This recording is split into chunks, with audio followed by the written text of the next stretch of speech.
खुला संसद सप्ताह अन्तर्गत म प्रदेश सभा सदस्य भए भने विषयक वक्तित्व कला प्रतियोगिताको हामी अब दोस्रो चरणको कार्यक्रममा प्रवेश गरेका छौँ। यो कर्णाली प्रदेश सभाको चौथो स्थापना दिवसको अवसर पारेर आयोजित यस कार्यक्रम प्रदेश सभा सचिवालयको आयोजना र संसद सहयोग परियोजनाको सहकार्यमा हुन गइरहेको कुरा पनि म यहाँहरू समक्ष जानकारी गराउन चाहन्छु। अब म आजका हाम्रा निर्णायक मण्डलज्यूहरूलाई आसन ग्रहण गराउन गइरहेको छु। हाम्रो यस्तो वक्तित्व कला प्रतियोगिता लगायत जुनसुकै प्रतियोगिताहरूमा पनि निर्णायक मण्डलको महत्त्वपूर्ण भूमिका रहने गर्दछ। आज हामीहरू माझ 3 जना निर्णायकज्यूहरू हुनुहुन्छ। हाम्रो निमन्त्रणा अनुरोध र हाम्रो आग्रहलाई स्वीकार गरी उहाँहरू चाहिँ आजको यस निर्णायक मण्डलमा चाहिँ बस्न सहमत हुनुभएको छ। म सर्वप्रथम निर्णायक मण्डलज्यूहरूलाई आसन ग्रहण गराउन चाहन्छु। सर्वप्रथम मध्यपश्चिम विश्वविद्यालय मानविकी र सामाजिक शास्त्र संकाय केन्द्रीय क्याम्पसका उपप्राध्यापक तथा समाजशास्त्र विभागका प्रमुख हुनुहुन्छ र उहाँ रेडियो पत्रकारिता मा पनि संलग्न हुनुहुन्छ। साहित्यकार र कलाकार समेत पनि हुनुहुन्छ। श्री वेद प्रकाश ढकालज्यूलाई म आसन ग्रहणको लागि हार्दिक अनुरोध गर्दछु। कृपया अगाडि ड्यासमा आएर आसन ग्रहण गरिदिनु होला। म हार्दिक अनुरोध गर्दछु।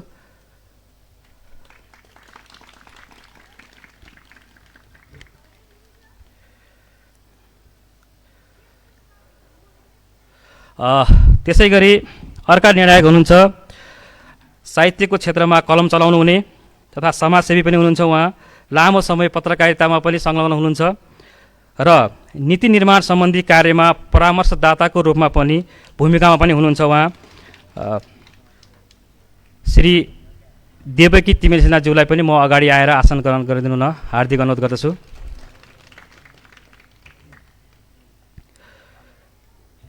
त्यसै गरी अर्का निर्णायक हुनुहुन्छ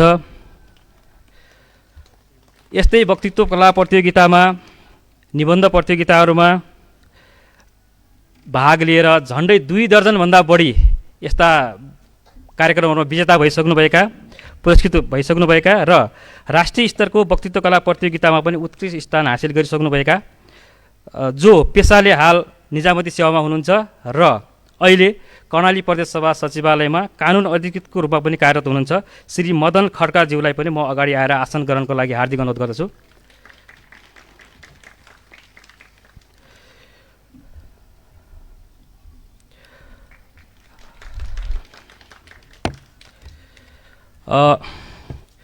म आजका कार्यक्रमका अध्यक्षज्यूलाई यो निर्णय सम्बन्धी केही फाइल छन्, ती फाइल चाहिँ निर्णायक मण्डललाई हस्तान्तरण गरिदिनु न म हार्दिक अनुरोध गर्दछु। मान्य सभामुखज्यूलाई यो फाइल हस्तान्तरण गर्नको लागि र यो फाइल बुझिदिनु हुन म निर्णायक मण्डलमध्येबाट हाम्रो वेद प्रकाश ढकालज्यूलाई पनि हार्दिक अनुरोध गर्दछु।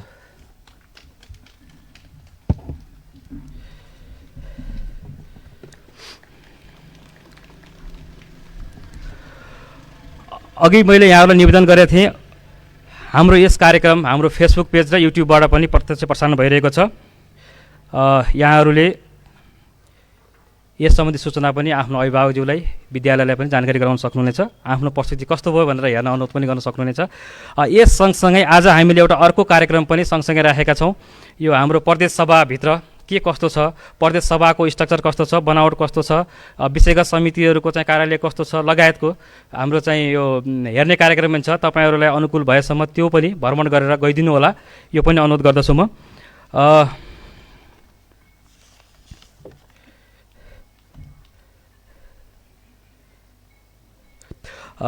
आजको यस हाम्रो वक्तित्व कला प्रतियोगिताको बारेमा र यसका नियमहरूको बारेमा जानकारी गराइदिनु हुन म निर्णायक मण्डलबाट श्री मदन खड्काज्यूलाई हार्दिक अनुरोध गर्दछु।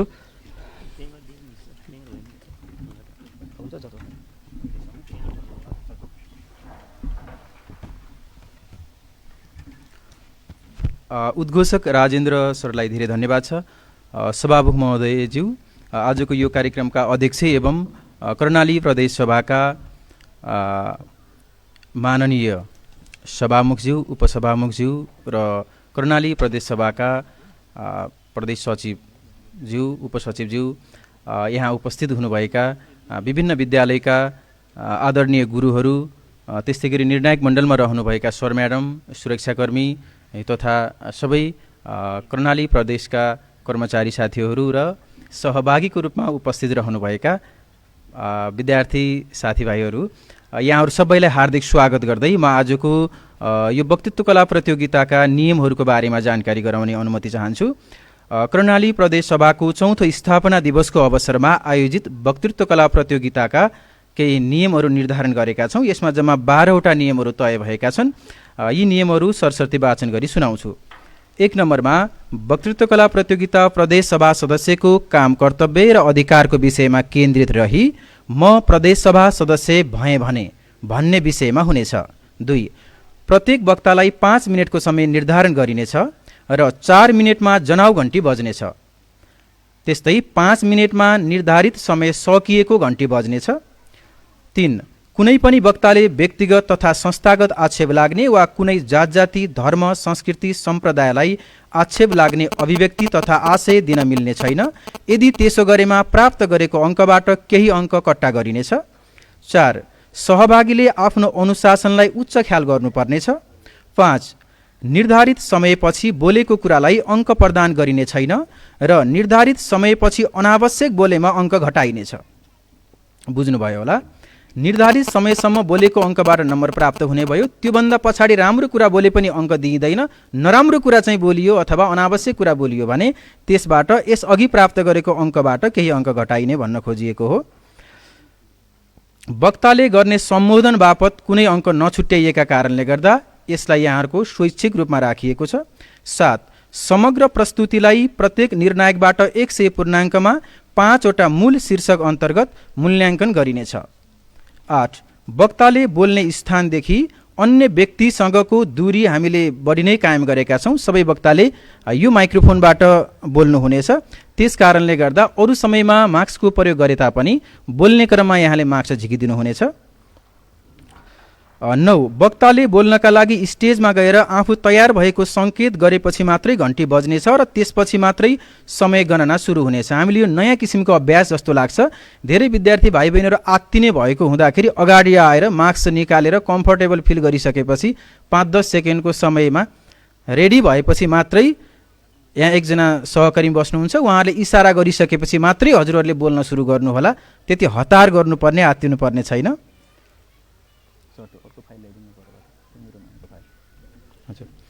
10 नम्बरमा यस प्रतियोगिताको सम्पूर्ण र अन्तिम अधिकार आयोजक र निर्णयको अन्तिम अधिकार नै यहाँ हुने सम्पूर्ण गतिविधि र निर्णायकको अधिकारलाई हामीले सर्वोधिकारको रूपमा राखेका छौँ यो प्रतियोगिताको।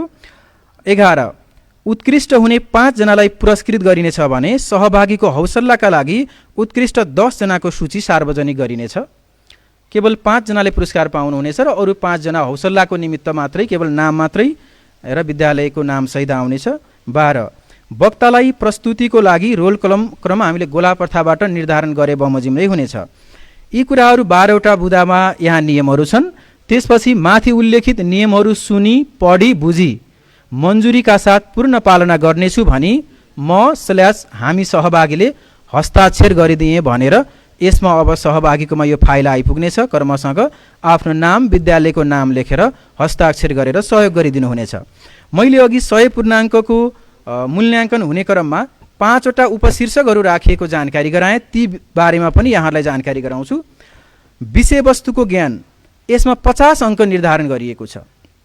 म प्रदेश सभा सदस्य भएँ भने विषयवस्तुको ज्ञानभित्र राखिएको छ तथ्याङ्क। तपाईहरुले डाटाहरूको समावेश कतिको गर्नुभयो।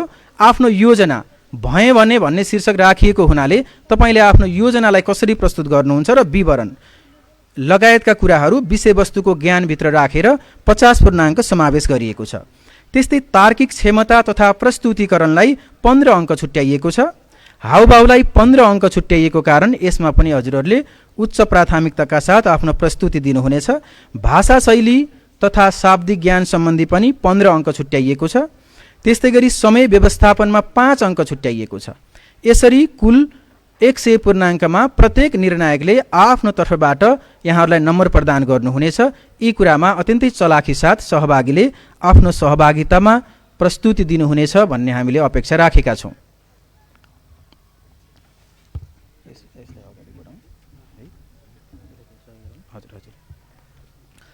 यति कुरा राख्दै तपाईँहरूको अत्यन्तै उत्कृष्ट प्रस्तुति रहनेछ भन्ने आशाका साथमा अहिलेलाई म आफ्नो निर्णायकको भूमिकामा फर्किन चाहन्छु। धन्यवाद। धन्यवाद छ निर्णायक मण्डलका मदन सरलाई। सम्पूर्ण नियम कानुनहरू चाहिँ वाचन गरेर जानुभएको छ र पक्कै पनि हाम्रा सहभागीहरूले यसलाई चाहिँ ध्यानपूर्वक सुन्नुभएको छ भन्ने हामीले विश्वास लिएका छौँ।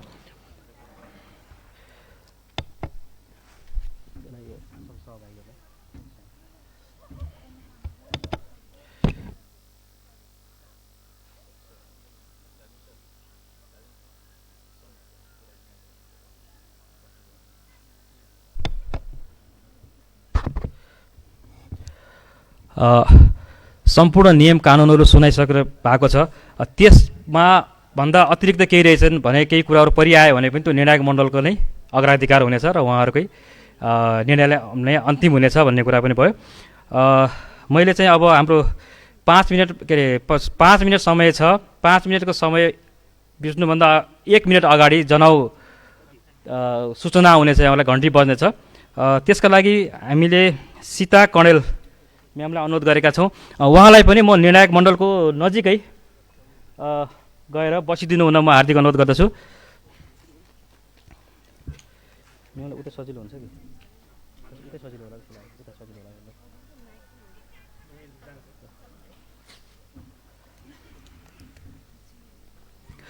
म एकचोटि फेरि क्रमसङ्ख्या 1 देखि 4 सम्म चाहिँ म वाचन गर्न चाहन्छु। उहाँहरू चाहिँ तयारी अवस्थामा रहनुहोला। क्रमसङ्ख्या 1 मा हुनुहुन्थ्यो एलिसा सिंह ठकुरी, सिद्धापाइला स्कुल। 2 मा हुनुहुन्थ्यो पर्मिला खनाल, इगर ब्रिज मावि। 3 मा हुनुहुन्थ्यो शिशिर सापकोटा, होराइजन एकाडेमी। 4 मा हुनुहुन्थ्यो विनय उपाध्याय, श्री संस्कृत साधारण मावि।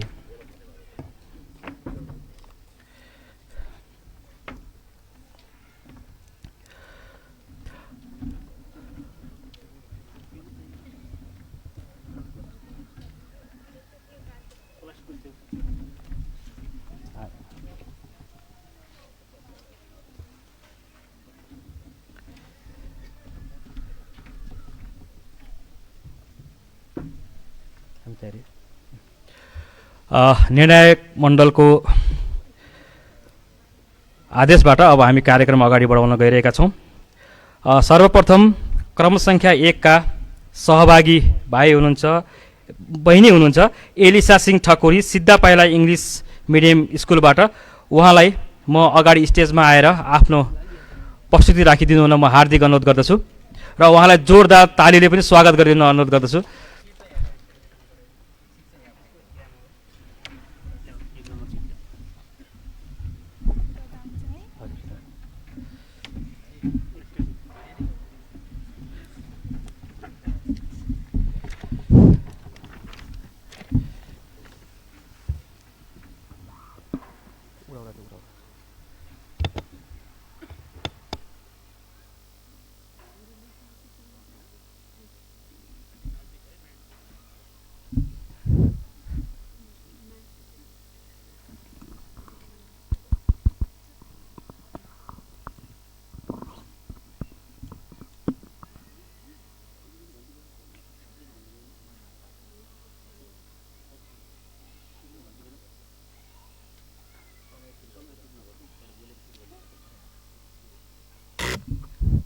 धन्यवाद सञ्चालकज्यू। यस कार्यक्रमका सभा अध्यक्ष महोदयज्यू, प्रमुख अतिथि, विशेष अतिथि, न्यायको हातमा कापी र कलम लिएर बस्नुभएका निर्णायक मण्डलज्यू र यहाँ उपस्थित हुनुभएका सम्पूर्ण प्रत्यक्ष तथा अप्रत्यक्ष साथीहरू, म सिद्ध पाइला इङ्ग्लिस मिडियम सेकेन्डरी स्कुलमा अध्ययनरत छात्रा एलिसा सिंह ठकुरीको तर्फबाट र मेरो विद्यालयको तर्फबाट सर्वप्रथम स्वीकार्नुहोस् मेरो न्यानो नमस्कार छ। आज मिति 2078 साल माघ 20 गते कर्णाली प्रदेश सभा स्थापनाको अवसरमा कर्णाली प्रदेश सभा सचिवालयमा हुन गइरहेको वक्तित्व कला प्रतियोगितामा भाग लिएर बोल्न पाउँदा आफूलाई अत्यन्तै सौभाग्यवती ठानेकी छु। यस वक्तित्व कलाको शीर्षक रहेको छ म प्रदेश सभा सदस्य भए भने भन्ने विषयमा आफ्ना केही तर्कहरू राख्न गइरहेकी छु। हाम्रो नेपालको संविधान विक्रम सम्वत 2072 साल असोज 3 गते जारी भएको संविधान हो। त्यसमा 35 भाग 308 धारा र 9 अनुसूचीको व्यवस्था गरिएको छ र सोही संविधानको धारा 56मा संघीय लोकतान्त्रिक गणतन्त्रात्मक नेपालको मूल संरचना 3 तहमा विभाजन गरिएको छ। संघ, प्रदेश र स्थानीय तह। यी 3 तह अन्तर्गतको दोस्रो तह भनेको प्रदेश सभा हो र प्रदेश सभाले संविधानका धारा र अनुसूचीहरूमा उल्लेख गरेका विषयवस्तुहरूमा कानुन निर्माण गर्न सक्ने व्यवस्थापिकीय अधिकार भनेको प्रदेश सभाको हुन्छ र यसैगरी म प्रदेश सभा भए भने यति धेरै ठुलो काम गर्न सक्थे त भनेर भन्दिन सभा अध्यक्ष महोदयज्यू, तर आफ्नो प्रदेशलाई परिवर्तनशील र सुधारात्मक पक्कै पनि बनाउने थिए। परिवर्तनशील यसरी बनाउने थिए कि विभिन्न किसिमका नीति नियमहरूलाई तयार गर्ने थिए र प्रदेशमा नबाजिने किसिमको र अन्य कानुनहरूसँग नबाजिने किसिमको कानुनहरू बनाउने थिए र हाम्रो समाजमा विभिन्न किसिमका घटनाहरू दिन प्रतिदिन बढ्दै गइरहेका छन्। यिनी घटनाहरूलाई नियन्त्रण गर्न र अपराधीलाई सजाय दिन, त्यसपछि पीडितलाई न्याय प्रदान गर्नको लागि कडाभन्दा कडा कानुनहरूको निर्माण गर्ने थिए। यसैगरी भनिन्छ नि क्रान्ति भनेको सानो चिज होइन तर सानो कुराबाट सुरुवात गरिन्छ भनेर अरस्तुले भनेका छन्। हो त्यसरी नै म पनि सर्वप्रथम सानो कुराहरूलाई परिवर्तन गर्दै जाने थिएँ र अन्तको कुरा नगरौँ, हाम्रो यही सुर्खेतकै कुरा गर्ने हो भने यो बाटोहरूमा हाम्रो विभिन्न किसिमको खाल्डोहरू छ, त्यहाँ पानीहरू जमेर गाडीहरू दुर्घटना भइरहेको हुन्छ। त्यसको कारणले गर्दा मानिसहरूको ज्यान जोखिममा पर्नुका साथसाथै मानिसको मृत्यु पनि भइसकेको छ। हो यसतर्फ मेरो ध्यान आकर्षण गराउने थिएँ र म पहिला को त्यो अन्य क्षेत्रमा खर्च गर्ने बजेटलाई र यस क्षेत्रमा ल्याएर म लगानी गर्ने थिएँ, त्यो बाटोलाई पुनर्निर्माण गर्ने थिएँ।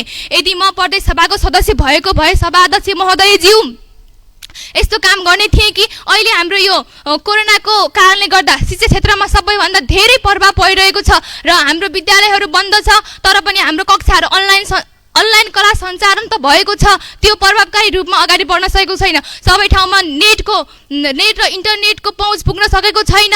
हो अहिले हाम्रो यो नेपालमा विभिन्न किसिमका नदी नालाहरू छन्। अन्तको नेपालको कुरा गर्नुभन्दा हाम्रै कर्णाली नदी छ र यो कर्णाली नदीबाट पनि हामीले जलविद्युतहरू उत्पादन गर्न सकेर बिजुलीहरू उत्पादन गर्न सक्यौँ भनेपछि सबै ठाउँमा उज्यालोहरू प्रशस्त मात्रामा हुने थियो र यसतर्फ पनि मेरो ध्यान आकर्षण गर्ने थिएँ र यसैगरी म हाम्रो शिक्षा नीतिलाई नै सबैभन्दा बढी जोड दिने थिएँ, किनकि शिक्षा भनेको हाम्रो मानिसको तेस्रो आँखा हो। किनकि यो शिक्षा भएन भने हामी यस ठाउँमा आज यहाँ उपस्थित हुन सक्ने थिएनौँ र हाम्रो यस कर्णाली प्रदेशका 40वटा संसदहरू लगायतका अन्य व्यक्तिहरू पनि यहाँ उपस्थित हुनुभएको छ र उहाँहरू पनि त्यत्तिकै यहाँसम्म आउनुभएको होइन, यो शिक्षाकै कारणले गर्दा यहाँसम्म उपस्थित हुनुभएको हो। तसर्थ म पनि सर्वप्रथम शिक्षालाई नै जोड दिने थिएँ, शिक्षाको नीतिलाई नै कायापलट गर्न सक्ने थिएँ यदि म प्रदेश सभाको सदस्य भएको भए।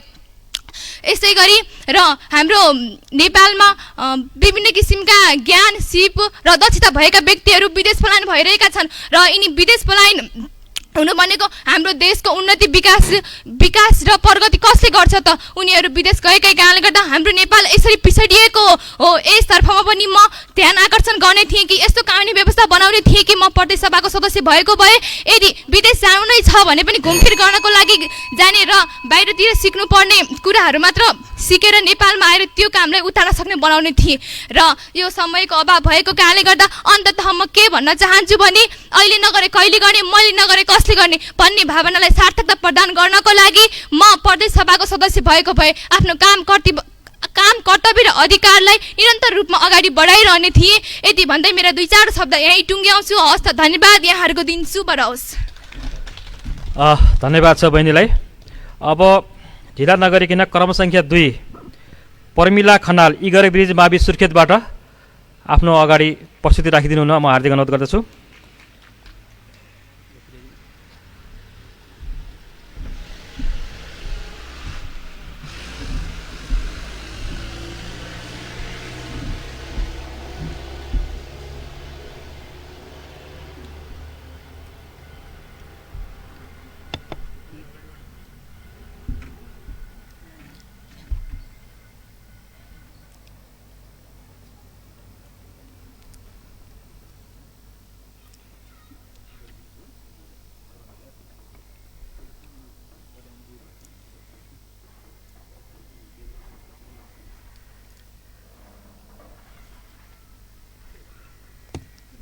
धन्यवाद उद्घोषणज्यू। कर्णाली प्रदेश सभा स्थापना दिवसको अवसरमा यस वक्तित्व कलाका धन्यवाद उद्घोषणज्यू। कर्णाली प्रदेश स्थापना दिवसको यस ऐतिहासिक अवसरमा आयोजित यस कार्यक्रमका सभापतिज्यू, निर्णायक मण्डल, गुरुवर्ग एवं प्रतियोगी एवं अप्रतियोगी सम्पूर्ण महानुभावहरू, यस्तो गहन र अर्थपूर्ण विषयमा बोलिरहँदा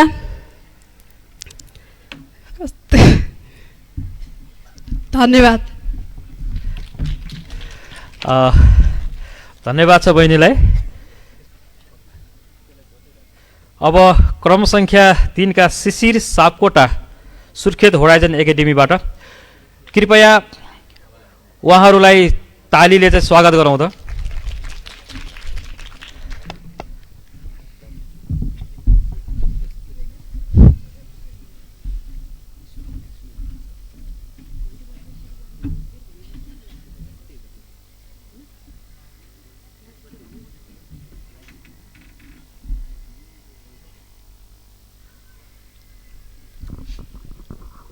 भाइ बहिनीहरू घन्टी बजेपछि बल्ल सुरु गर्नु होला है।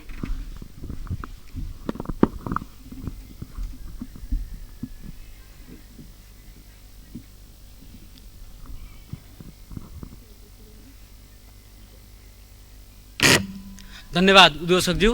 आज मिति 2078 माघ 20 गते कर्णाली प्रदेश सभाले आयोजना गरेको यस वक्तित्व कला प्रतियोगितामा भाग लिन पाएको छु। एकदमै आभारी छु र आयोजक प्रदेश सभाप्रति हार्दिक आभार र कृतज्ञता प्रकट गर्न चाहन्छु। र आज म एउटा शर्तात्मक वाक्य कन्डिसनल सेन्टेन्ससँग सम्बन्धित रहेर बोल्न गइरहेको छु। उक्त वाक्य हो, म प्रदेश सभा सदस्य भएँ भने, निश्चय पनि यदि म प्रदेश सभा सदस्य भएँ भने सर्वप्रथम प्रदेश सभाको काम कर्तव्य र अधिकारहरू के हो, प्रदेश सभा सदस्यको हैसियतले मैले गर्नुपर्ने मेरो जिम्मेवारी, मेरो कर्तव्य, मेरो दायित्व के हो भन्ने बारेमा म पूर्ण रूपमा जानकार हुनेछु। प्रदेश सभा सदस्यमा मलाई जनताले किन निर्वाचित गरे, जनताले म माथि के आशा देखेका छन्, जनतालाई मैले कुन सपना देखाएको छु भन्ने बारेमा केन्द्रित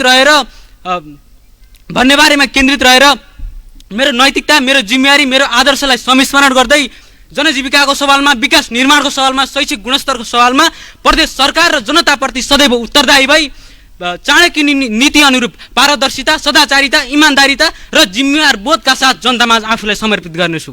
त्यसै पनि कर्णाली एउटा विकट प्रदेश हो। यहाँ सपना देख्ने पनि त्यति सहिलो छैन। विकासको अधिकतम सम्भावना र चुनौती बोकिरहेको कर्णाली प्रदेश वेदनाको भुमरीमा फसेर अबोध पीडाको साथ छटपटाइरहेको छ। कर्णालीले विकास खोजिरहेको छ। कर्णालीमा स्रोत छ, साधन छ, तर पहिचान छैन। सुनको सिरा निहालेर नुनको खोजीमा भौतारिँदैछ कर्णाली आज। कर्णालीको विपन्नताको निराशजनक तस्बिर खिचिरहँदा हामीले भने कर्णालीमा भएका सम्भावनाहरूलाई भने नजरअन्दाज गरिरहेका छौँ। कर्णाली प्रदेशलाई जडीबुटीको राजधानीको उपमा दिने गरिएको छ। यस प्रदेशमा विश्वकै दुर्लभ जडीबुटी यार्सागुम्बा, चिराइतो, गुचिच्याउ, चिलाजी, सुनाखरी जस्ता सयौं प्रकारका जडीबुटीहरू पाइन्छन्। लगायत विश्वकै उच्च हिमाली वेगमा फल्ने कालो मार्सिदान हाम्रै प्रदेशमा फल्छ। यी कर्णालीका सम्पत्तिहरूलाई प्रशोधन गरेर विश्व बजारमा पुर्याउनका निमित्त मैले प्रदेश सभा सदनमा आफ्नो आवाज बुलन्द पार्नेछु। कुनै समय थियो जति बेला कर्णालीको स्याउ बङ्गलादेशमा पुगेको थियो, बङ्गलादेशका नागरिकले कर्णालीको स्याउ चाख्ने अवसर पाएका थिए। अहिले किन रोकियो त? संयन्त्र भएन। उक्त संयन्त्र निर्माण गर्नका निमित्त म आफू कटिबद्ध भएर लाग्नेछु। आदरणीय सभाध्यक्ष महोदय, हजुरलाई अवगत नै छ, हाम्रो कर्णाली प्रदेशका हुम्लाका नागरिकहरू एउटा अक्षता लगाउने समय चामल नभएर जाबो 4 केजी चामलको लागि हातमा नागरिकता समाएर दिनभर लाइन बस्नुपर्ने बाध्यता छ। अनि जाजरकोटका जनता एउटा जीवनजलको अभावमा आफ्नो जीवन गुमाइरहेका छन्। यस्तो विडम्बना छ कर्णाली प्रदेशको। अनि यस्तो विषम परिस्थितिमा मैले जनतालाई पानी जहाजको सपना देखाएर सुहाउला त?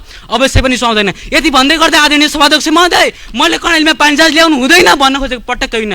ल्याउनुपर्छ पानी जहाज, तर सर्वप्रथम जनताको घाँस, बाँस, कपास र शिक्षाको उचित प्रबन्ध त मिल्नु पर्यो। त्यस कारणले जनताले मलाई विश्वास गरिसकेपछि प्रदेश सभा सदस्यको हैसियतले मैले जनताको घाँस, बाँस, कपास र शिक्षाको क्षेत्रमा उचित प्रबन्ध मिलाउनेछु। सधैँ देशको शासन फेरियो, शासन गर्ने व्यक्ति फेरिए, तर कर्णालीलाई हेर्ने पद्धति र प्रवृत्ति नफेरिँदा कर्णालीको मुहार अहिलेसम्म पनि फेरिन सकेको छैन। सधैँ वृत्ति मात्र फेरियो, प्रवृत्ति पनि अझै पनि फेरिन सकेको छैन।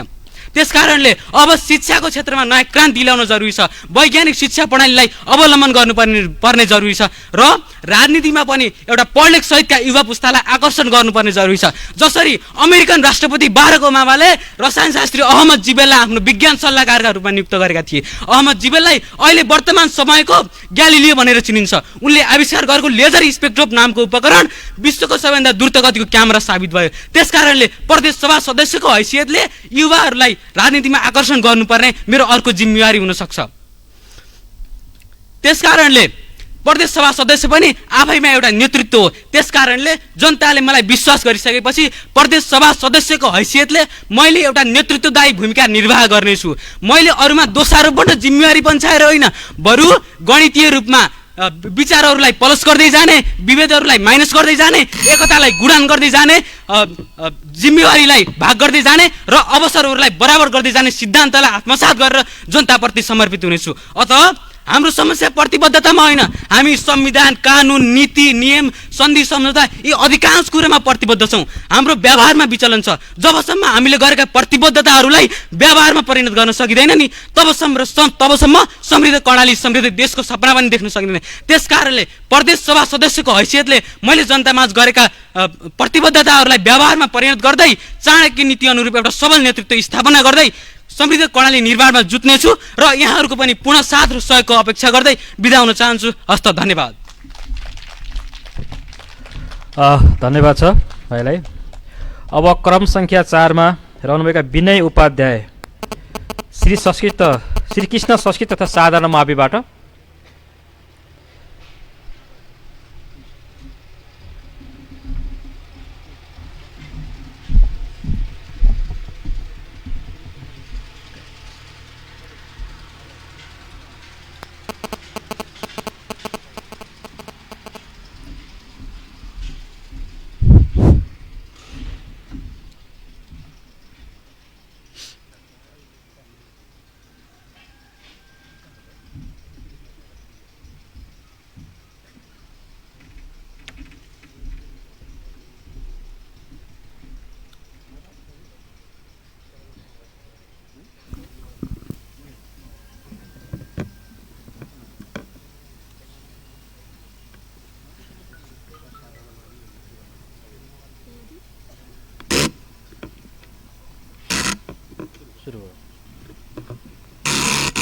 सुरु गरौँ।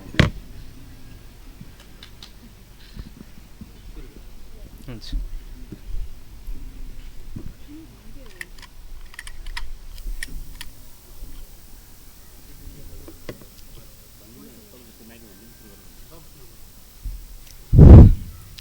धन्यवाद कार्यक्रम सञ्चालकज्यू, आदरणीय सभाका सभाध्यक्ष महोदय, विभिन्न क्षेत्रबाट प्रतिनिधित्व गरेर आउनुभएका महानुभावहरू, निर्णय मण्डल अनि मसँग प्रतिस्पर्धाका लागि आउनुभएका प्रतिस्पर्धी साथीहरू एवं सम्पूर्ण उपस्थित महानुभावहरूमा म श्रीकृष्ण संस्कृत तथा साधारण माध्यमिक विद्यालयको तर्फबाट एवं मेरो व्यक्तिगत तर्फबाट न्यानो अभिवादन व्यक्त गर्न चाहन्छु। स्वीकार्नुहोस्। आजको यस वक्तृत्व कला प्रतियोगिताको शीर्षक रहेको छ प्रदेश सभा सदस्यको काम, कर्तव्य र अधिकारसँग सम्बन्धित रहेर म प्रदेश सभा सदस्य भए भने भन्ने विषयमा म आफ्ना विचारहरू प्रस्तुत गर्न चाहन्छु। नेपाल जनताको सार्वभौम सत्ताको प्रयोग गरेर एक महत्त्वपूर्ण नेपालको सार्वभौम सत्ताको प्रयोग गर्ने एक महत्त्वपूर्ण सभा नै प्रदेश सभा हो। नेपालको संघीय प्रदेशका लागि सदनात्मक एक निर्वाहक विधानसभा नै प्रदेश सभा हो। नेपाल संघीय लोकतान्त्रिक गणतन्त्रात्मक शासन व्यवस्थामा प्रवेश गरिसकेपछि एक सङ्घ र 7 वटा प्रदेशमा विभाजित भयो। नेपालको संविधानको भाग 14 धारा 176 मा प्रदेश सभाको व्यवस्था गरेको छ। प्रदेश सभा सदस्य संक्षेपमा एमएलए अथवा त्यो प्रतिनिधि हो जो कुनै निर्वाचन क्षेत्रको मतदाताद्वारा प्रदेश सभाको चुनावमा चुनिने गर्छ। एक शब्दको संयोजनबाट निर्माण भएको म प्रदेश सभा 6 शब्दको संयोजनबाट निर्माण भएको म प्रदेश सभा सदस्य हुने शीर्षक सम्भावनामा आधारित छ। म अर्थात् व्यक्ति जति महत्त्वपूर्ण हुन्छ त्यति नै देश र जनताका लागि खातिर अर्पण भएको प्रदेश सभा सदस्य पनि महत्त्वपूर्ण हुन्छ। सभाध्यक्ष महोदय, हुन त मानिसका धेरै इच्छा र आकाङ्क्षाहरू हुन्छन्, तर सबै इच्छा र आकाङ्क्षाहरू पुरा हुन सक्दैन। तथापि मानिसले आफ्नो सोचाइ र लक्ष्य भने राख्न छोड्नु हुँदैन। त्यसैले मैले पनि कहिलेकाहीँ मेरो चिन्तनको छारीमा प्रदेश सभा सदस्य बन्ने सपना पनि निर्धक्क पालेको छु। यदि म प्रदेश सभा सदस्य भएको खण्डमा राष्ट्र र राष्ट्रियताप्रति वफादार दै प्रत्येक नागरिकको हक हितका लागि समर्पित हुने थिएँ। सभाध्यक्ष महोदय, जब मानिस व्यक्तिगत तहभन्दा माथि उठेर समाज, समाजभन्दा माथि क्षेत्र, क्षेत्रभन्दा माथि राष्ट्र, राष्ट्रभन्दा पनि माथि अन्तर्राष्ट्रिय जगतमा जब आफ्नो पहिचान दिन सक्छ, त्यो मानिस व्यक्ति मात्र नभएर महानायक बन्न सक्छ। राज्यका 3वटा अङ्गहरू कार्यपालिका, व्यवस्थापिका र न्यायपालिकाको संयोजन भएर मात्र देश समुन्नतिको दिशातिर धकलिँदैन। जसरी 3वटा खुट्टा बराबर भएको अधानुले आफू माथिको भार धान्न सक्छ, त्यसै गरी म जस्तो एक निस्वार्थ सोचन कर्तव्य परायण नगरी प्रदेश सभा सदस्य भएको खण्डमा कार्यपालिका र व्यवस्थापिकालाई चुस्त स्फूर्त बनाउनका साथै न्यायपालिकालाई कसिलो र दरिलो बनाउने थिए, जसबाट नागरिकले कानुन क्षतिपूर्ति पाउनका साथै देश र जनताको इच्छा र आकांक्षा पूरा हुने थियो। सभाध्यक्ष महोदय, कानुन राज्य चलाएका उदाहरणहरू विश्वमा अनगिन्ती भेटिन्छन्, तर विडम्बना मेरो देशमा कानुनले राज्य होइन, राज्य अनि व्यक्तिले कानुन चलाएको देखिन्छ। सभाध्यक्ष महोदय, हाम्रो प्रदेश विकट प्रदेश, आर्थिक दृष्टिकोणले पछाडि परेको प्रदेश, आर्थिक उन्नति मन्द गतिमा अनि विकासका निर्माण पूर्वाधार कार्यमा पछाडि परेको प्रदेश देख्दा यो मन जसङ्ग हुन्छ। अनि त्यो सामाजिक विकृति कुसंस्कारबाट अल्झिएको मेरो प्रदेश देख्दा सभाध्यक्ष महोदय प्रश्न गर्न मन लाग्छ, यस्ता सामाजिक कुरीति कुसंस्कार अनि विकासका दृष्टिकोणले पछाडि परेको हाम्रो प्रदेश थाहा हुँदाहुँदै पनि प्रदेश सभाले यसबारे किन केही सोच्न सकेको छैन, मेरो प्रश्न छ सभाध्यक्ष महोदय। अनि म सम्झन्छु त्यो रारा, त्यो कान्जुरा हिमालले शेखपुर तालमा बनाएको दृश्य, अनि त्यो अग्लो स्थानमा रहेको पचाल झरना, अनि वर्षौँदेखि बलिरहेको त्यो दैलेखको ज्वाला, अनि निरन्तर कहिल्यै नरोकिएर बगिरहने त्यो कर्णाली नदी, अनि जडीबुटीले भरिपूर्ण मेरो प्रदेश हुँदा यो मन उल्लास हुन्छ। तर विडम्बना महोदय, प्राकृतिक दृष्टिकोणले भरिपूर्ण भए तापनि आर्थिक दृष्टिकोणले पछाडि परेको मेरो प्रदेश देख्दा मलाई यो जसङ्ग हुन्छ। अनि लाग्छ सभाध्यक्ष महोदय, यदि म प्रदेश सभा सदस्य भएको भए प्रदेशको समृद्धि र उन्नति विकासका लागि त्यो दैलेखमा रहेको पेट्रोलियम खानीलाई उत्खनन गर्दै सम्पूर्ण प्रदेश स्थानीय सरकार सङ्घीय सरकारसँग उचित पहल गर्दै त्यस स्रोतको उत्खनन गरेर देशको समृद्धि उन्नति र विकासका लागि योजना बनाएर अगाडि बढ्ने थिए। यति मात्र नभएर त्यो खेर गइरहेको पानीका स्रोतहरूबाट बिजुली निकालेर सम्पूर्ण क्षेत्रको समृद्धि उन्नति र विकासका लागि अगाडि बढ्ने थिए। कला साहित्य र संस्कृतिको संरक्षण बिना मानव सभ्यताको विकास, मानव सभ्यताको संरक्षण नहुने भएकाले त्यस क्षेत्रको संरक्षणमा लाग्न सबैलाई प्रेरित गर्ने थिए। साथसाथै बढ्दै रहेको कोभिड-19लाई मध्यनजर गर्दै स्वास्थ्य क्षेत्रलाई प्रभावकारी बनाउन गाउँ गाउँमा स्वास्थ्य केन्द्रको स्थापना गर्ने थिए। सभाध्यक्ष महोदय, नेपालको संविधानको अनुसूची 6 मा उल्लेखित प्रदेशका क्षेत्राधिकारभित्र रहेका 21 अधिकार क्षेत्रलाई आधार मानि जनताको हितका लागि समर्पित हुने थिए। अनि प्रदेशका लागि आवश्यक नीति नियमहरू तयार गर्दै प्रदेशको सम्बन्धित उन्नति विकासका लागि स्रोतको उचित परिचालन गर्दै यस क्षेत्रभित्र रहेका जनशक्तिको परिचालन गर्दै प्रदेशभित्र रहेका जनशक्तिलाई उचित तालिम प्रदान गर्दै प्रदेशको समृद्धि उन्नति विकासका लागि हरेक प्रदेशसँग सभाध्यक्ष महोदय घर घरमा रोजगार, गाउँ गाउँमा सिंहदरबार भन्ने नारा सीमित रहेकाले त्यसलाई माथि उकास्दै तिनटै प्रदेशको सहकारीमा देशको सम्बन्धित उन्नति विकासका लागि सक्रिय रूपमा अगाडि बढ्ने थिए। यति मात्र नभएर स्वास्थ्य शिक्षाको पहुँच हेर्ने भने ग्रामीण क्षेत्रका बालबालिकाहरू सहर पढ्नुपर्ने अवस्था सिर्जना छ र यस क्षेत्रको सम्बन्धित उन्नति विकासका लागि सबैसँग सहकार्य गरेर म अगाडि बढ्नेछु भन्दै म आफ्ना विचारहरू यही शेष गर्छु। धन्यवाद। जय नेपाल। धन्यवाद छ विनय भाइलाई। अब क्रम सङ्ख्या 5 का बहिनी हुनुहुन्छ ज्योति देवकोटा, जननमुना मावि सुर्खेतबाट। कृपया अगाडि आइदिनु हुन म अनुरोध गर्दछु र सहभागीको हौसला बढाइदिन कृपया जोरदार तालीले पनि स्वागत गरौँ। ताली चाहिँ हामी सबैको लागि फाइदा गर्ने हुन्छ, त्यो पनि अझ चिसोमा।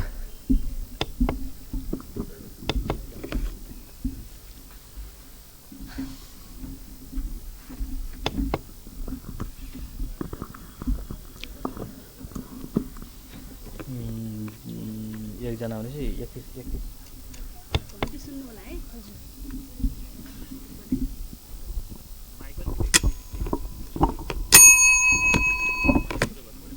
आँखा चिम्म गरी सपनाको दुनियाँमा हराउनु पर्दैन। आफू सत्य छ भने कोही माइका लालसँग डराउनु पर्दैन।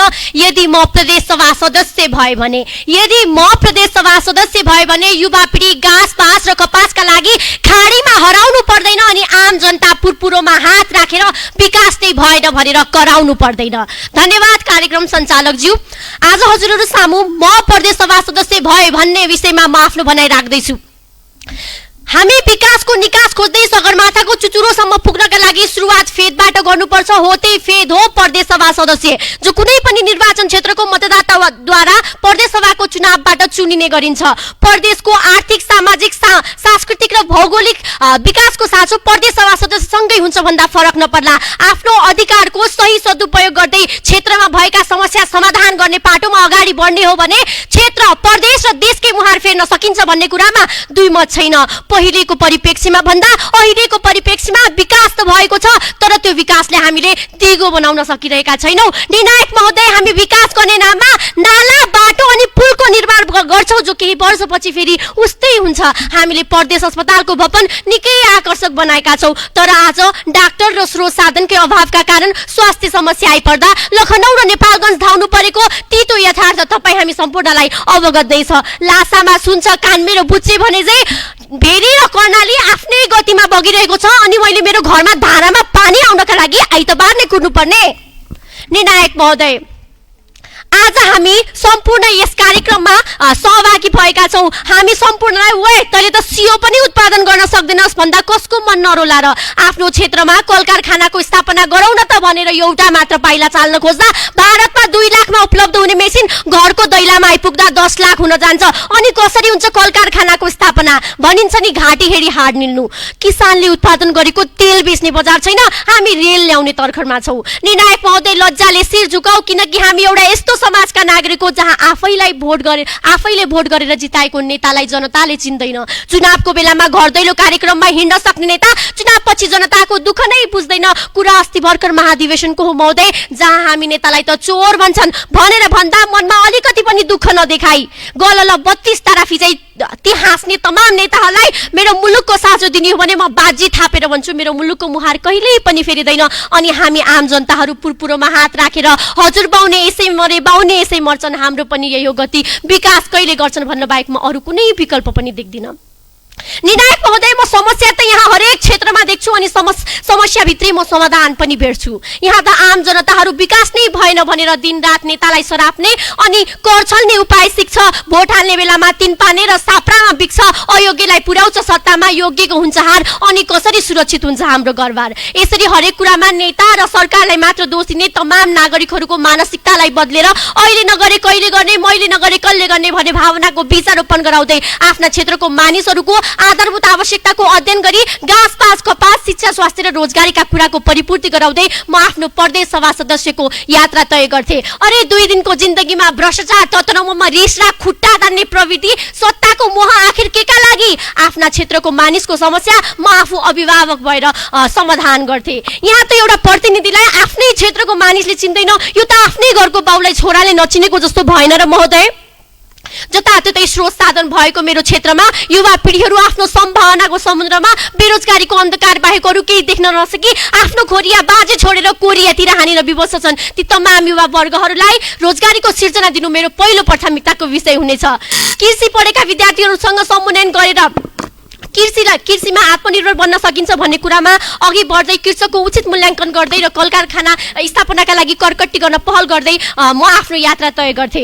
बालबालिका भोलिका देशका कर्णधार हुन् भन्ने कुरा बोलीमा मात्र सीमित नराखेर बालबालिकाका लागि बोल्नका लागि बाल दिवसकै प्रतीक्षा गर्नुपर्ने, महिलाका बारेमा तमाम दुःखका बारेमा बोल्नका लागि महिला दिवसकै स्टेज चढ्नुपर्ने अनि कानुनी विवरण जनतामाझ ल्याउनका लागि संविधान दिवस नै प्रतीक्षा गर्नुपर्ने कार्य म गर्दैनथे।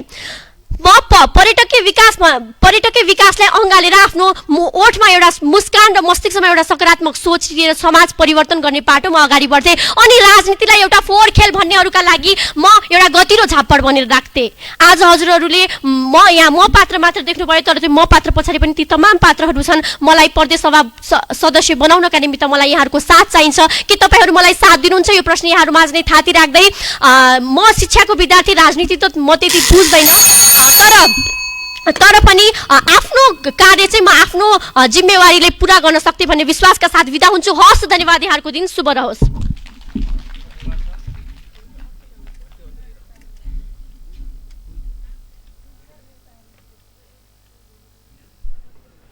धन्यवाद छ बहिनीलाई। अब हामीसँग नवीन पाण्डे हुनुहुन्छ एसओएस हर्मन माइनर विद्यालयबाट। उहाँको कर्मसङ्ख्या थियो 6। अगाडि आइदिनु न, म हार्दिक अनुरोध गर्छु उहाँलाई।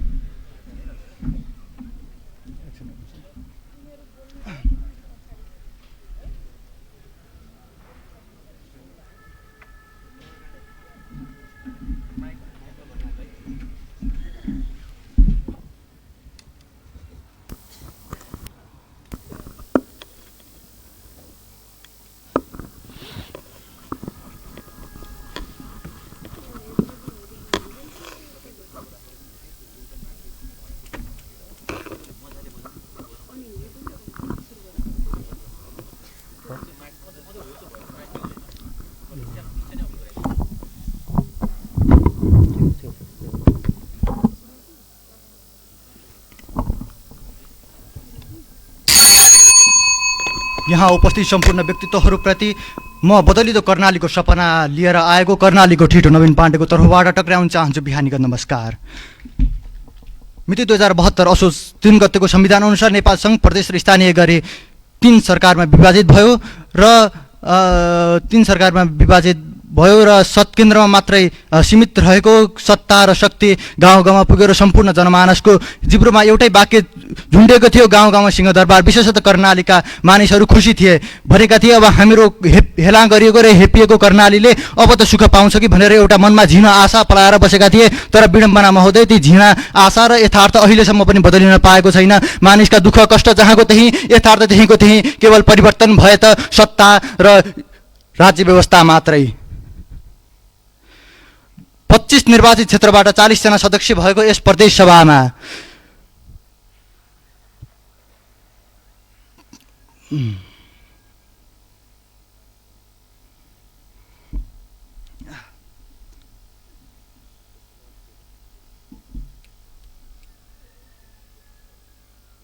फेरि सुरु गर्न मिल्छ नि?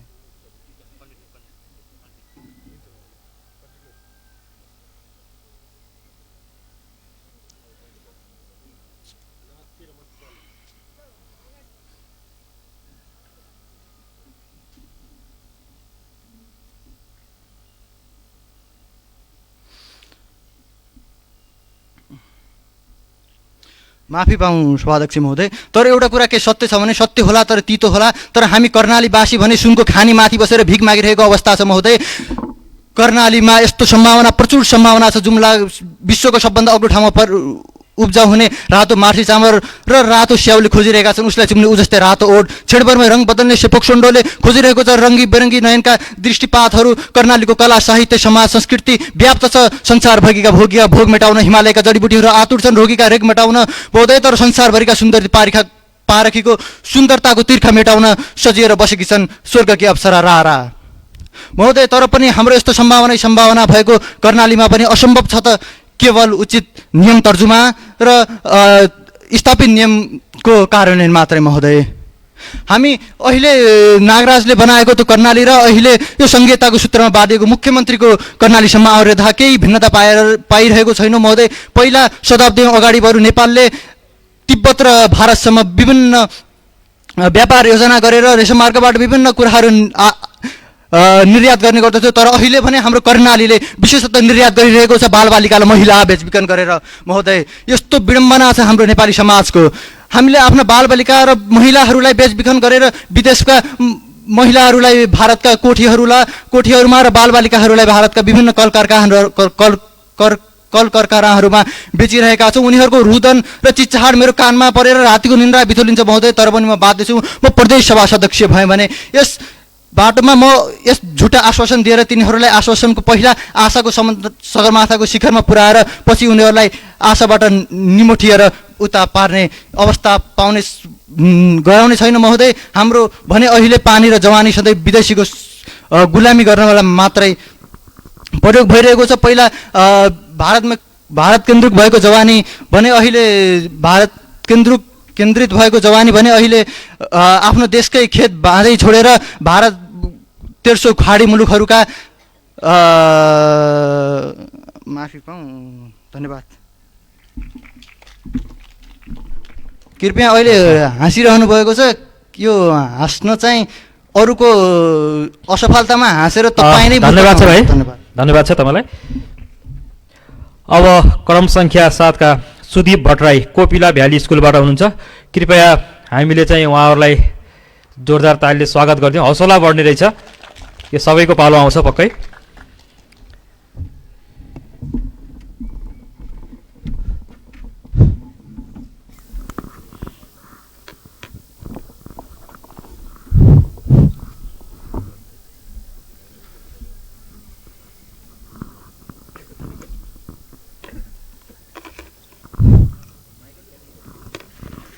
ठिकै छ।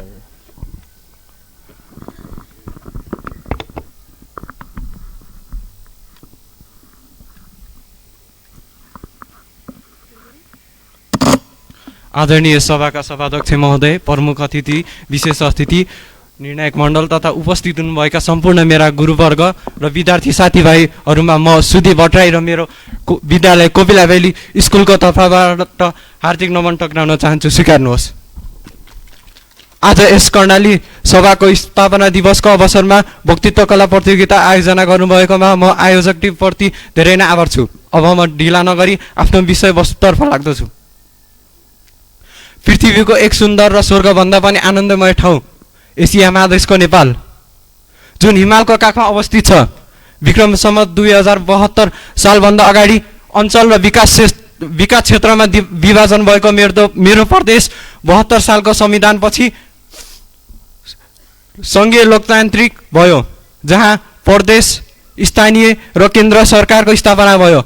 हालै स्थापना भएको प्रदेश सरकारको मुख्य कार्य सरकार गठन गर्नु, पारदर्शी कानुन बनाउनु, सरकारको काम कार्यको निगरानी गर्नु र जनताको गुनासोका विषयमा छलफल गर्नु हो। प्रदेश सभा सदस्य आफैमा एक प्रदेशको हित, हक, सुरक्षा, दिगो विकासको निम्ति आफ्नो जीवन व्यक्त गर्ने व्यक्ति भनेर हामीले बुझिन्छ। तर विडम्बना महोदयज्यू, हाम्रो देशमा रहेका केही प्रदेश सभा सदस्यहरू त आफ्नो केवल निजी स्वार्थ पुरा गर्नको लागि यति ठुलो इज्जत भएको राष्ट्रको पदमा बसिरहेका छन्। म उपस्थित सम्पूर्ण मान्यजनलाई साँची राखी यदि म प्रदेश सभा सदस्य भयो भने म भ्रष्टाचार गर्ने छैन, मेरो 7 पुस्तासम्म हुने सम्पत्ति जोड्ने छैन भन्दै म भन्न चाहन्छु। मेरो प्रदेश जुन स्रोत र साधनमा अत्याधिक धनी छ, हामी सुनको सिरानी राखेर हामी सुन खोज्न लासा पुग्छौँ। यदि म प्रदेश सभा सदस्य भयो भने यहाँ प्रदेशमा पाइने जडीबुटी स्रोत साधनलाई विश्व बजारमा चिनाउने छु।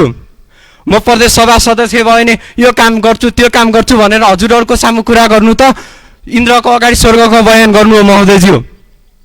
विश्वको सबैभन्दा मिठो, स्वादिलो र अमृत जय स्वाद भएको त्यो जुम्लाको स्याउ म विश्वलाई चखाउन चाहन्छु। विश्वको उच्च स्थानमा फल्ने मार्सी धानको चामल म विश्व बजारमा चिनाउन चाहन्छु। देशका युवा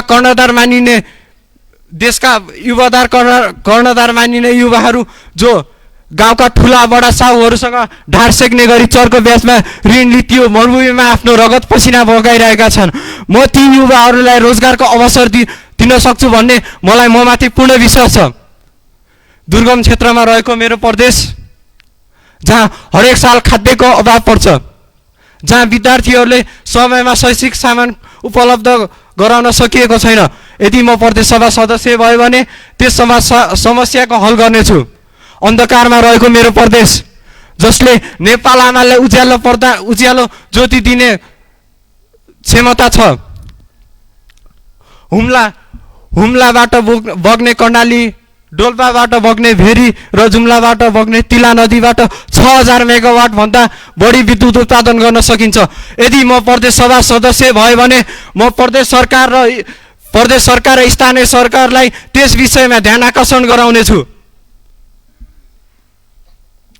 मेरो दुर्गम क्षेत्र भनेर चिनिने मेरो प्रदेश, जहाँका 3-4 गाउँको मिलेर एउटै स्कुल भएको छ, जहाँ विद्यार्थीहरूलाई विद्यालय पुग्न निकै कठिन हुन्छ, जसकारण यो कलिले उमेरमा हातमा कपी किताब र ओठमा मिठो मुस्कानसहित विद्यालय जाने उमेरका विद्यार्थीहरू हातमा नसा तान्दै गल्लीमा फोहोर टिपेको देख्दा मन भक्कानिँदै हुन्छ महोदयज्यू। यदि म प्रदेश सभा सदस्य भयो भने त्यस विषयमा पनि सरकारको ध्यान आकर्षण गर्न चाहन्छु। प्रदेश सरकार स्थापना हुनुभन्दा अगाडि हामीलाई केन्द्र सरकारबाट बजेट आउँथ्यो। त्यो दुर्गम, पिछडिएको, गरिबीले भरिएको ठाउँ भनेर सौतेनी आमाको छोरा चाहिँ हेला गरेर हाम्रो प्रदेशलाई कम बजेट पठाइन्थ्यो। तर अहिले आन्तरिक राजस्व उठ्दा पनि त्यो लगानी उत्पादन हुने ठाउँमा लगानी भएको छैन महोदय। त्यो लगानी भएको पैसा त सिर्फ कागजी रूपमा मात्रै विकास भएको छ। यदि म प्रदेश सभा सदस्य भयो भने त्यो रुपियाँ त्यो बजेट मैले प्रदेशको हित हकका लागि लगानी गर्नेछु भन्ने ममाथि पूर्ण विश्वास छ। प्रदेश सभा स्थापना हुने बेला मैले मेरो 80 वर्षीय बुढो हजुरबालाई, बुवा अब नेपालमा प्रदेश सरकारको स्थापना हुने भयो, हाम्रो दुःखका दिन गए भने मैले मेरो बुढो हजुरबालाई प्रश्न गरेँ। मेरो बुढो हजुरबा मलाई हेरेर मुस्सुक हाँस्दै जुन जोगी आइने कान चिरे भनेर भन्नुभयो, जुन अहिले सत्य रूपमा साबित भएको छ महोदयज्यू। यदि म प्रदेश सभाको सदस्य भएर प्रदेश र जनताको हित अधिकारको लागि आफ्नो जीवन व्यक्त गर्दै सुखी कर्णालीवासी समृद्ध कर्णाली बनाई त्यो राजनीतितर्फ भएको जनताको राजनीतितर्फ भएको नकारात्मक सोच बदल्न चाहन्छु भन्दै आफ्नो 2-4 भनाइ टुङ्गाउन चाहन्छु। हस्त धन्यवाद। धन्यवाद छ भाइ। कृपया सहभागी भाइ बहिनीहरू लगायत सबैलाई म अगाडि आउने भाइ बहिनीलाई हौसला प्रदान गरिदिनु हुन, ताली बजाइदिनु होला जोरदारका साथ भन्ने अनुरोध गर्दछु। यो चिसोमा हौसला पनि प्रदान हुन्छ र आफैलाई पनि आफ्नो स्वास्थ्य पनि फाइदा हुन्छ भन्ने कुरा पनि म जानकारी गराउन चाहन्छु। अब सुर्खेत होराइजन एकाडेमीबाट चन्द्रा खत्री बहिनीलाई म अगाडि स्टेजमा आमन्त्रण गर्दछु। चन्द्रा खत्री बहिनी 9 नम्बर 8 नम्बर हाम्रो खाली थियो।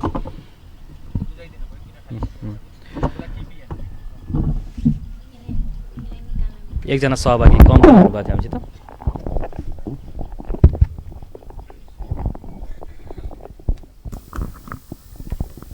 त्यसरी नै बोल्नुहुन्छ।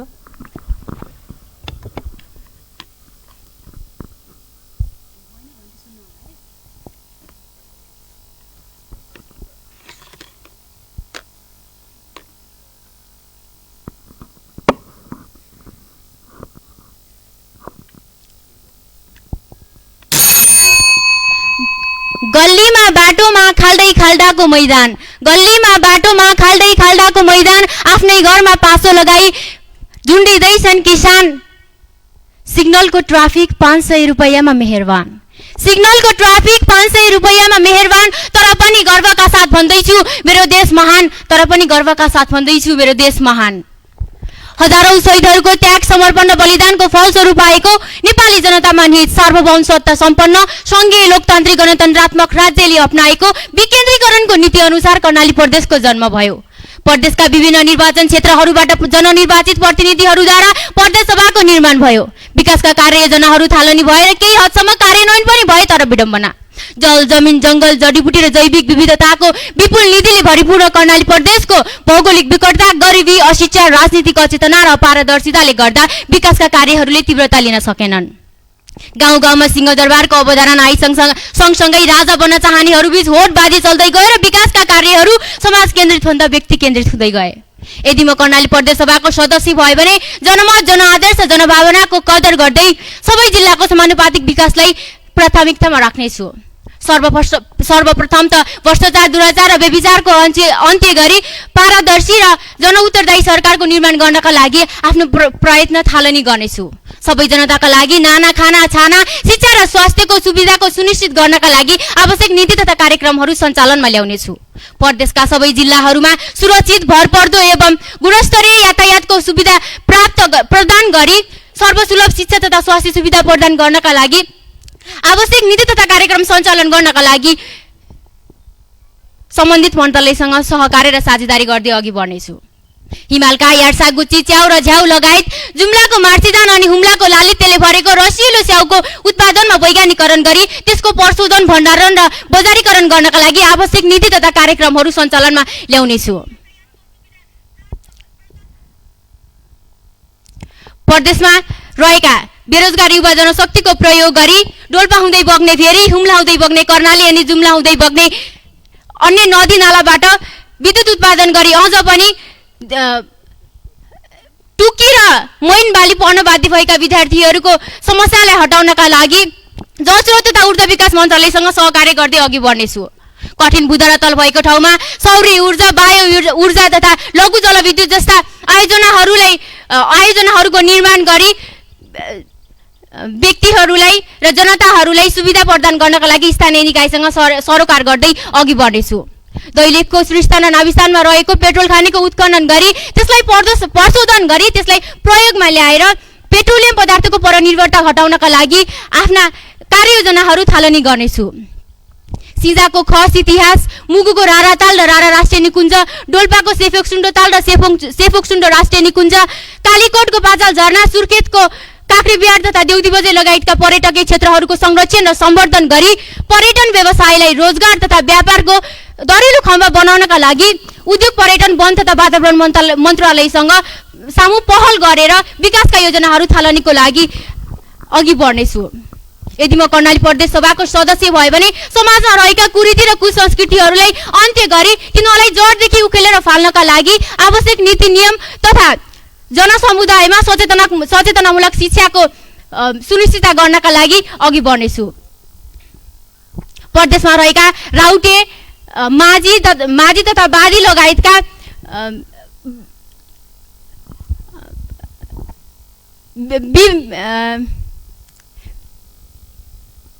रहेका जातिहरूलाई उचित शिक्षा तथा स्वास्थ्य सुविधा प्रदान गर्नका लागि आवश्यक नीति तथा नियम कानुनहरू बनाउनका लागि प्रदेश सामु पहल गर्नेछु। विकासको मूल फुट्नेछ समृद्धिको शङ्खघोष हुनेछ। विकासको मूल फुट्नेछ समृद्धिको शङ्खघोष हुनेछ। सुशासनको जङ्गार तरिनेछ जब तपाईँ म अनि तपाईँ आफ्नो कार्यमा इमान्दारिताका साथ लागि परिनेछ भन्दै मेरा केही भनाइहरू राख्ने अवसर प्रदान गर्नुभएकोमा प्रदेश सभा सचिवालयप्रति धन्यवादका शब्दहरू पुष्पगुच्छाहरूले सम्मान प्रकट गर्दै मेरा भनाइहरू यही शेष गर्ने अनुमति चाहन्छु। हवस्, धन्यवाद, नमस्कार, जय देश, जय प्रदेश। धन्यवाद छ बहिनीलाई। अब क्रम संख्या 10 हुनुहुन्छ सुर्खेत मोडेल कलेजबाट मदन बहादुर थापा।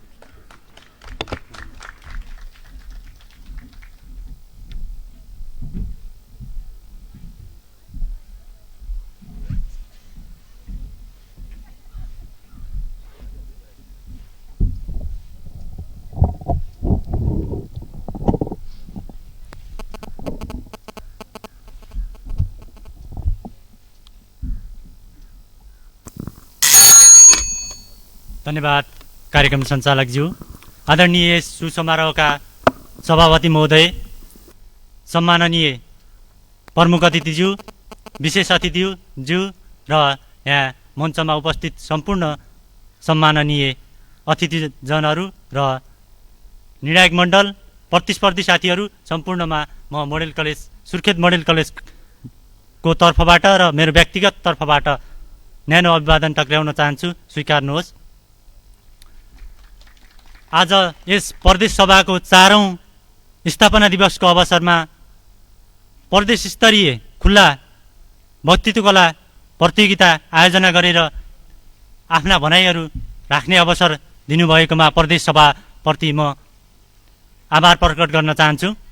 आजको विषय साँच्चै नै समय सान्दर्भिक र अहिलेका युवा पिँढीले एकदमै आफूले अनुभव गर्न सक्ने विषय रहेको छ। यस विषयमा आफ्ना केही भनाइहरू राख्न पाउँदा म अत्यन्तै खुसी छु। नेपालको संविधान 2072ले सङ्घीयताको कार्यान्वयन गरेसँगै नेपाल 7 प्रदेशको सङ्घीय शासन प्रणालीमा विभाजन भएको छ। लोकतन्त्रको सुन्दर पक्षको रूपमा प्रदेश सभामा रहेको स्वतन्त्र निर्वाचन पद्धतिबाट 60 जना र समानुपातिकबाट 40 जना सदस्यले प्रदेश सभाको सदस्यमा रहन सक्ने व्यवस्था संविधानले नै गरेको छ। हाल प्रदेश सभाका सदस्यहरू व्यक्तिगत लोभ, नातावाद, कृपावाद, भ्रष्टाचार, नीतिगत भ्रष्टाचारको दलदलमा फसेर जनताको विश्वास गुमाइरहेको अवस्थामा यदि म प्रदेश सभाको सदस्य भए भने देहाय बमोजिमका नीति तथा कार्यक्रमहरू अगाडि बढाउन र जनताको विश्वास जित्न महत्त्वपूर्ण भूमिका खेल्नेछु। सर्वप्रथम त प्रदेश सभा सदस्यको प्रमुख काम भनेको कानुन निर्माण गर्नु हो। म प्रदेश सभाको सदस्य भए भने परिवर्तनको सम्भाग बोकेको कर्णाली प्रदेश अहिले रोग भोग र गरिबीले ग्रसित भइरहेको छ र प्रदेश सभाले सञ्चालन गर्ने विभिन्न बैठकहरूमा सहभागी भएर प्रदेश सभाको कानुन निर्माण र नीति निर्माणमा महत्त्वपूर्ण भूमिका खेल्नेछु। प्रदेश सभाले सञ्चालन गर्ने विभिन्न बैठक गोष्ठीहरूमा सञ्चालन भएर आफ्ना विधेयकहरू पारित गर्न महत्त्वपूर्ण भूमिका खेल्नेछु। प्रदेश धन्यवाद।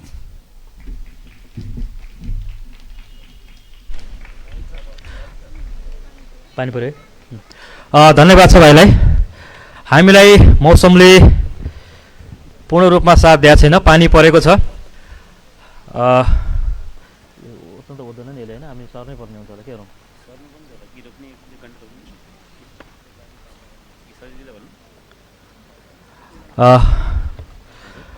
मैले हाम्रो प्रदेश सभाका साथीहरूलाई अनुरोध गरेँ, हाम्रो अर्को भिडियो कन्फरेन्स हल के रेडी भएको अवस्था छ? यदि छैन भने कृपया त्यसलाई पनि रेडी गर्न म अनुरोध गर्दछु। पानी अलि ठुलो पर्यो भने हामी पक्कै पनि सर्नुपर्ने अवस्था हुन्छ। एउटा गरौँ कि सरौँ?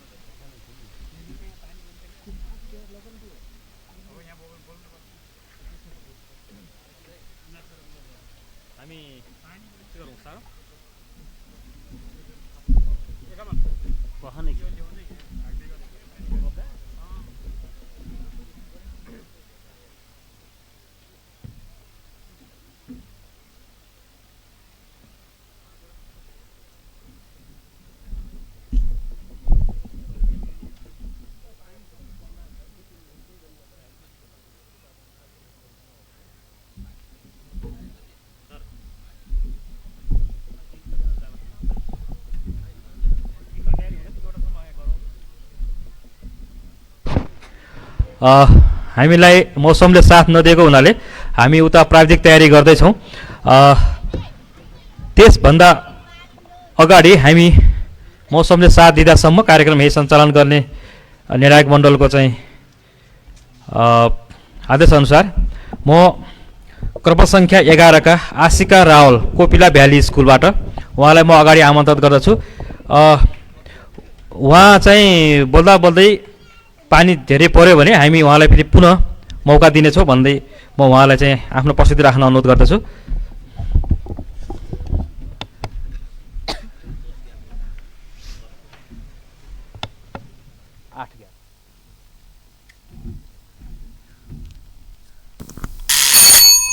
जनताको आवाज प्रदेश सभामा राख्ने गरौँ, जनताको आवाज प्रदेश सभामा राख्ने गरौँ। राख्ने मात्र होइन हजुर, त्यसलाई कार्यान्वयन गर्ने पनि गरौँ। धन्यवाद कार्यक्रम सञ्चालकज्यू, श्रद्धेय यस गरिमामय सभाका सभापति महोदय, प्रमुख अतिथिज्यू, विशेष अतिथिज्यू, निष्पक्ष निर्णायक मण्डलज्यूहरू, मेरा प्रतिस्पर्धी तथा अप्रतिस्पर्धी मित्रहरू लगायत ड्यासमा आसीन सम्पूर्ण माननीय व्यक्तित्वमा म कोपिला भ्यालीमा अध्ययन र छात्र आशिका रावलको तर्फबाट न्यानो नमन टक्राउन चाहन्छु, स्वीकार्नुहोस्। आज मिति 2078 साल जेठ महिनाको 20 गतेका दिन प्रदेश सभा स्थापनाको अवसरमा हुन गइरहेको यस प्रदेश स्तरीय वक्तित्व कला प्रतियोगितामा आफ्नो केही भनाइ राख्ने अवसर पाएकोमा आफूले आफैलाई एकदमै हर्षित महसुस गरेकी छु।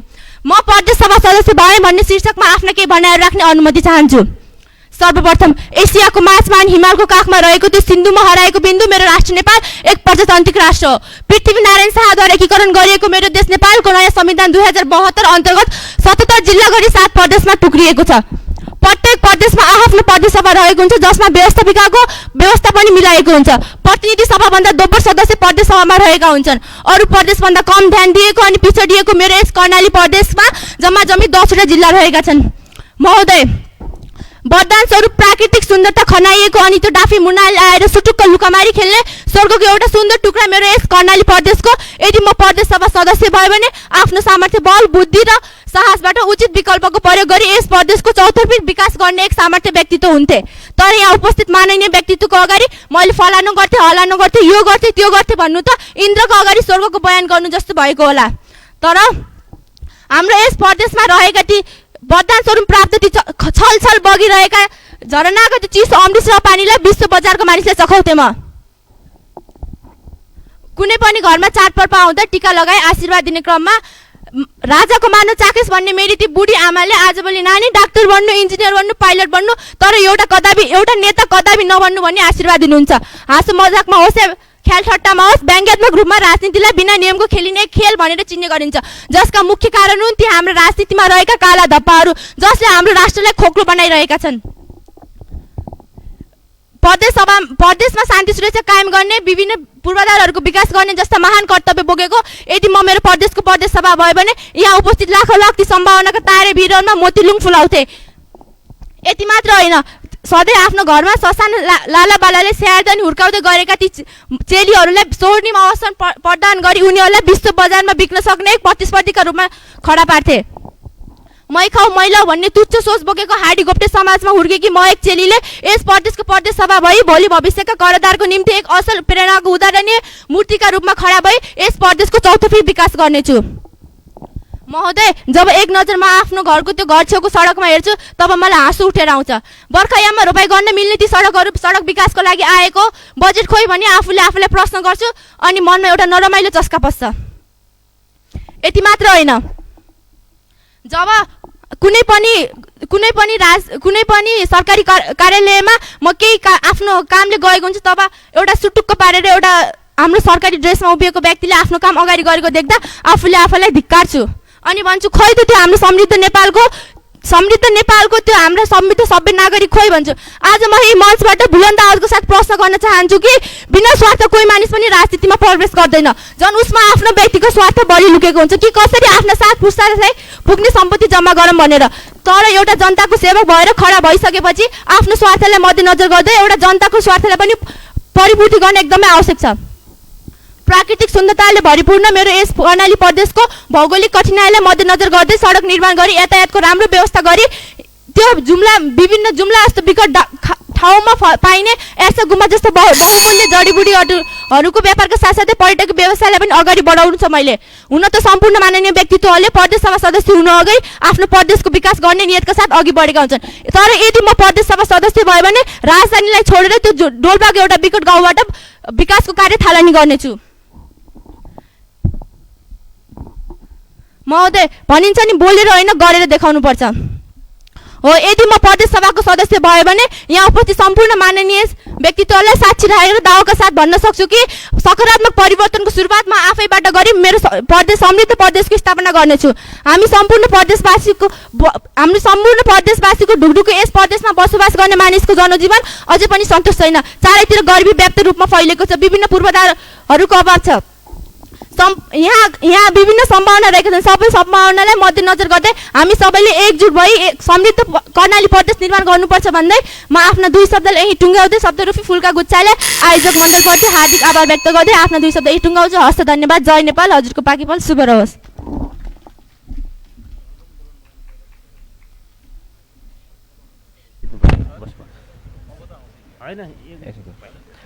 धन्यवाद छ आशिका रावल बहिनीलाई। अब हामीसँग त्रिपुरेश्वर माविबाट हुनुहुन्छ कर्म सङ्ख्या 12 का श्री धीरेन्द्र सापकोटा, उहाँलाई म अगाडि स्टेजमा आमन्त्रण गर्दछु। धीरेन्द्र सापकोटा, कृपया हामीले ताली बजाउन कन्जुसाइ गरिरहेको जस्तो लाग्छ मलाई।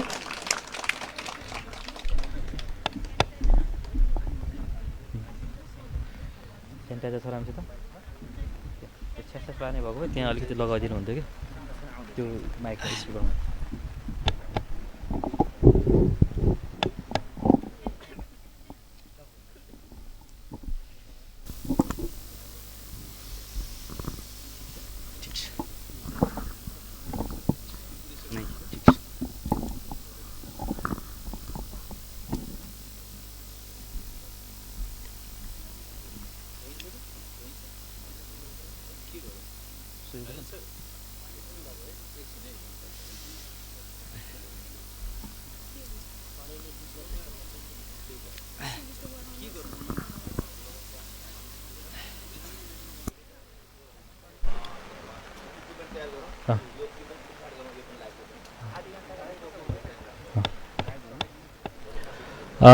हामीलाई मौसमले साथ दिएन, हामी प्रयास गर्दै पनि हामी अब कृपया मैले धीरेन्द्र सापकोटा भाइलाई एकछिन यहाँ रोक्न अनुरोध गरेँ।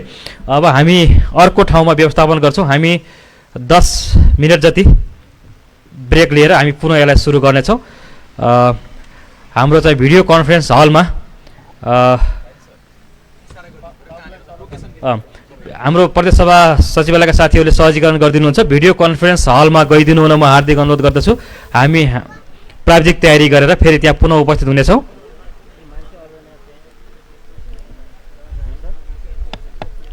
यसो गरौँ।